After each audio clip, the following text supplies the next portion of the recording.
देश के भावी आईएएस पीसीएस अफसरों को मेरा सलाम। दोस्तों, यदि आप हिंदी मीडियम से आईएएस पीसीएस की तैयारी कर रहे हैं तो द हिंदू के एडिटोरियल्स आपको नहीं मिल पाते होंगे।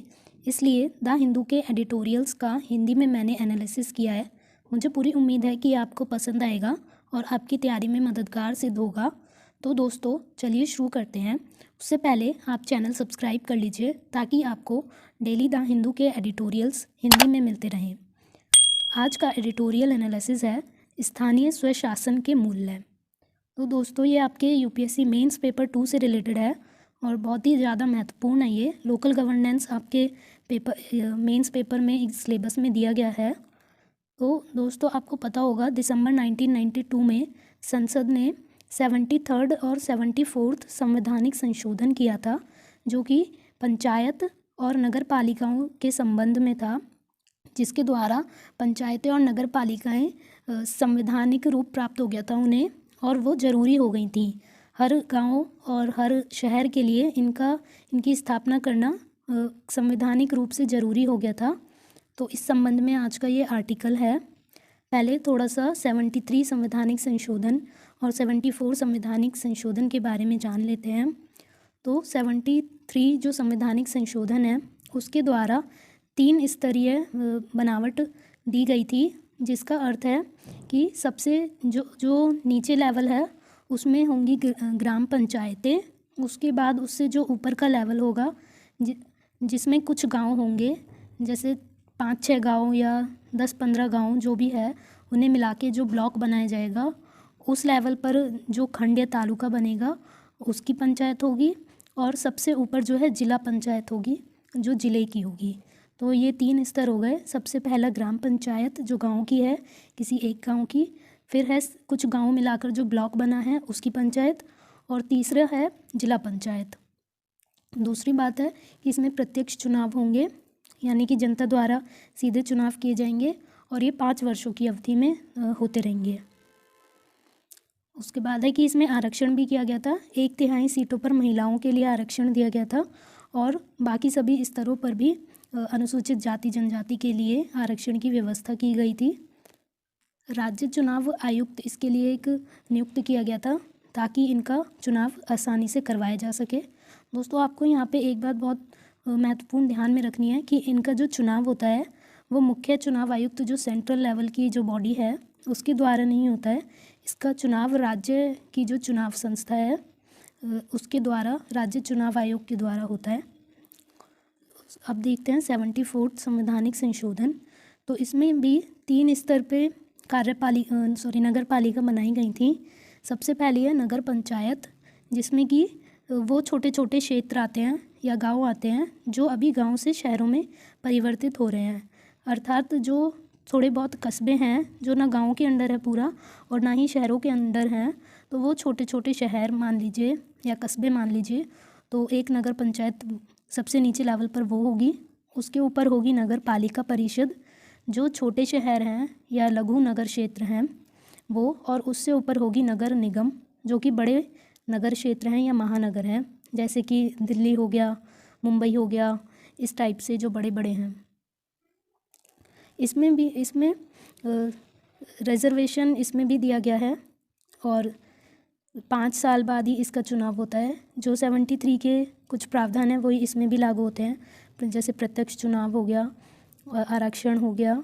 और इस संशोधन द्वारा संविधान में 12वीं अनुसूची भी जोड़ी गई थी, जिसके अंतर्गत नगर पालिकाओं को 18 विषय दिए गए थे। तो अभी वर्तमान में क्या मुद्दे चल रहे हैं इसे लेकर कि ये जो नगर पालिकाएँ या पंचायत है ये ज़्यादा अच्छे से अपना काम नहीं कर पा रही है।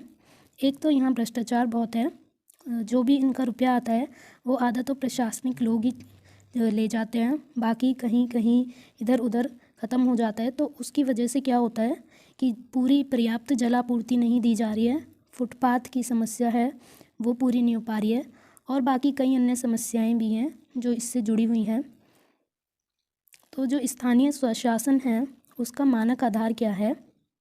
सबसे पहले तो ये सहायता के विचार से जुड़ा हुआ है, अर्थात जो सार्वजनिक वस्तुएं हैं छोटी छोटी, जो हमारे गांव या शहरों के ग्राउंड लेवल पे जो लोगों की ज़रूरतें होती हैं यह उन ज़रूरतों को, उन सेवाओं को पूरा करता है। जैसे कि कहीं किसी ब्लॉक या एरिया की मान लीजिए नाली वगैरह ख़राब है या सीवर ख़राब हो रही है, तो उसको हम अपने जो पास का वार्ड मेंबर होता है उसे बताते हैं, जो कि हमारा लोकल बॉडी के अंतर्गत आता है, नगर पालिका के अंतर्गत वो मेंबर होता है। तो ऐसी छोटी छोटी काफ़ी सारी सेवाएं होती हैं जिनके लिए ये बनाया गया है। बाकी ये गहरे लोकतंत्र को बढ़ावा देता है। ऐसा क्यों है? क्योंकि डायरेक्ट जो है पावर जो है वो लोगों के हाथों में आती है और लोगों के बीच में पावर एक आती है, तो ये लोकतंत्र को भी बढ़ावा देता है। दूसरा, ये विकेंद्रीकरण के मूल्यों से प्रेरित है। विकेंद्रीकरण यानी कि जो शक्ति है वो जब एक केंद्र किसी एक सत्ता के पास आ जाती है तो उसे केंद्रीकरण कहा जाता है, और जब उस शक्ति का बंटवारा होने लगता है, वो खंडित होने लगती है, तो उसे विकेंद्रीकरण कहा जाता है। तो इसमें जो है शक्ति वो नीचे नीचे लेवल में और जा रही है, जैसे राज्य में गई, फिर शक्ति लोकल बॉडीज़ में आई, तो इससे विकेंद्रीकरण हो रहा है। दूसरा है कि इसमें राज्यों को पंचायत और नगर पालिकाओं को स्वशासन की संस्थाओं के रूप में कार्य करने में सक्षम बनाने के लिए अधिकार देने होंगे। तो राज्यों को ज़रूरत है कि वो पंचायत और नगर पालिकाओं को शक्ति दें, उन्हें और अधिक सशक्त बनाएं। जो आर्थिक विकास है या सामाजिक न्याय है उसके लिए योजना बनाई जाए, ताकि ये और अच्छे से, ये संस्थाएं और अच्छे से अपना काम कर सकें और लोगों का विकास कर सकें। दूसरा कि इसमें जो अनुसूचित जाति है, अनुसूचित जनजाति है या महिलाओं के लिए जो सीटों का प्रावधान किया गया है उन्हें सही तरीके से लागू किया जाना चाहिए, क्योंकि जो महिलाएं हैं उनके नाम से सीट तो जीती जाती है, परंतु बैठ जाते हैं उनके हस्बैंड। तो ये एक बहुत बड़ी समस्या है कि हमारे संविधान में तो ये कर दिया गया कि महिलाओं को आरक्षण है, पर उस आरक्षण का ये लोग सही फ़ायदा मतलब दुरुपयोग करते हैं, क्योंकि उनके हस्बैंड वहाँ पे सीट पर बैठ जाते हैं। पंचायतों में ग्राम सभाओं और नगर निगमों में वार्ड समितियों जैसे सहभागी मंचों की स्थापना की जानी चाहिए। तो जो इन लोकल बॉडीज़ से संबंधित मुद्दे हैं एक बार वो देख लेते हैं। जो स्थानीय सरकारें हैं, विशेषकर नगर पालिकाएँ, वे सीमित स्वायत्ता और अधिकार के साथ काम करती हैं। दोस्तों, यहाँ एक बात ध्यान देने की ये है कि ये वाले जो मैं आपको मुद्दे बता रही हूँ ये स्थानीय सरकार, जो लोकल बॉडीज़ हैं, उससे रिलेटेड हैं। और जो मैंने आपको ऊपर ये मुद्दे बताए हैं ये इन लोकल बॉडीज़ की वजह से जो हमें दिक्कतें आ रही हैं ये वो हैं मुद्दे। तो दोनों मुद्दों में ये अंतर है। तो जो ये 74 का संविधान संशोधन था उसके निहित जो सीमाएं या फिर संशोधन किया गया था उन्हें लागू करने के लिए राज्य सरकारें और अदालत अभी उतनी सफल नहीं हो पाई है, क्योंकि क्या होता है राज्य सरकारें उतना फ़ंड नहीं देती हैं जितने की ज़रूरत होती है, इस वजह से वो अपना काम पूरा नहीं कर पाती हैं। तो यहाँ पे राज्य सरकारों की या और अदालतों की विफलता हमें दिखाई देती है। तीसरा है कि शक्तियों का हस्तांतरण और स्थानीय कर लगाने के संबंध में राज्यों को विवेक दिया गया है। मतलब जो शक्तियों का बंटवारा है या फिर जो हमारा टैक्स लगेगा, स्थानीय स्तर पर जो टैक्स लगेगा उसके संबंध में राज्य सरकार के ऊपर छोड़ दिया गया है। तो यहाँ पे ये शक्ति जो है लोकल बॉडीज़ को दी जानी चाहिए थी। चौथा है कि राज्य सरकारें 74वें संविधान संशोधन को लागू करने के लिए अनिच्छुक हैं, क्योंकि दोस्तों क्या होता है ये एक बहुत पॉलिटिकल मामला है। तो स्टेट गवर्नमेंट्स उतना ज़्यादा उन्हें मजबूत नहीं करती लोकल बॉडीज़ को, क्योंकि उन्हें लगता है कि अगर ये लोकल बॉडीज़ ऊंची उठ गई, इन्होंने अपना बहुत अच्छा काम किया, तो हम जो है नीचे हो जाएंगे और ये लोग हीरो बन जाएंगे। तो राज्य सरकारें जो हैं इन्हें अपने अंडर ही रखना चाहती हैं, इन्हें थोड़ा दबाव में रखना चाहती हैं और इनको फंड भी कम देती हैं और शक्तियाँ भी कम देती हैं। पांचवा क्या मुद्दा है कि न्यायालय ने अभी उतनी मजबूती नहीं दिखाई है इस क्षेत्र में, तो उन्होंने ज़्यादातर 74वें संविधान संशोधन की संकीर्ण व्याख्या की है, जिससे राज्य सरकारों को शहरों पर अपना नियंत्रण बनाए रखने की अनुमति मिली है। तो पहला आपका हो गया कि स्वायत्ता सीमित है, दूसरा हो गया कि राज्य सरकारों और अदालतों की विफलता है, तीसरा है कि शक्तियों का हस्तांतरण और स्थानीय कर लगाने के संबंध में राज्यों को शक्ति दी गई है, चौथा है कि राज्य सरकारें संशोधन को लागू करने के लिए संपूर्ण रूप से लागू करने के लिए अनिच्छुक हैं, क्योंकि वो ज़्यादा शक्तियाँ नहीं देती हैं, ज़्यादा फंड नहीं देती हैं और पांचवा है न्यायालय ने भी संकीर्ण व्याख्या की है। तो एक एग्जाम्पल देख लेते हैं दोस्तों, ये आप अपने मेंस के आंसर में ज़रूर डालिएगा। बिहार ने एक संशोधन अधिनियम निकाला था, उससे संबंधित है। तो क्या है कि बिहार नगरपालिका संशोधन अधिनियम 2021 पर पटना उच्च न्यायालय जो है उसका निर्णय है। संशोधन क्या था, तो बिहार की सरकार ने संशोधन ये किया था कि ग्रेड सी और डी के जो कर्मचारी हैं उनकी जो नियुक्ति होगी उसकी शक्ति को नगरपालिका की जो स्थायी समिति थी उससे हटाकर जो राज्य सरकार का नगरपालिका प्रशासन केंद्र होता है उसे हस्तांतरित कर दिया था। मतलब जो स्टेट गवर्नमेंट ने बिल लाया था उसने एक तरीके से जो ग्रेड सी और ग्रेड डी के कर्मचारी हैं वो अपने अंडर कर लिया था। जो राज्य सरकार द्वारा नियंत्रित नगरपालिका प्रशासन निदेशालय है उसको हस्तांतरित कर दिया था, जिससे लोकल बॉडीज़ की जो शक्ति है वो छिन गई थी। तो अदालत ने ये माना कि ये जो प्रावधान ये संशोधन किया गया है ये गलत है और ये संवैधानिक तौर पर 74 संशोधन का उल्लंघन करता है। इससे क्या होता है, अदालत ने कहा कि इससे सत्ता का पुनर्केंद्रीकरण होता है, अर्थात जब वो शक्तियाँ उसके हाथ में आ जाएंगी कि वो किसे नियुक्त करें तो इससे सत्ता का पुनर्केंद्रीकरण होगा और जो स्वशासन है, जो लोकल गवर्नेंस है, इससे वो कमज़ोर होगा और संवैधानिक संशोधन का जो विचार था, जो इरादा था, वो कमज़ोर पड़ेगा। तो आगे का रास्ता देख लेते हैं दोस्तों। आपने अभी तक चैनल सब्सक्राइब नहीं किया तो चैनल सब्सक्राइब कर लीजिए ताकि आपको डेली द हिंदू के एडिटोरियल्स हिंदी में मिलते रहें।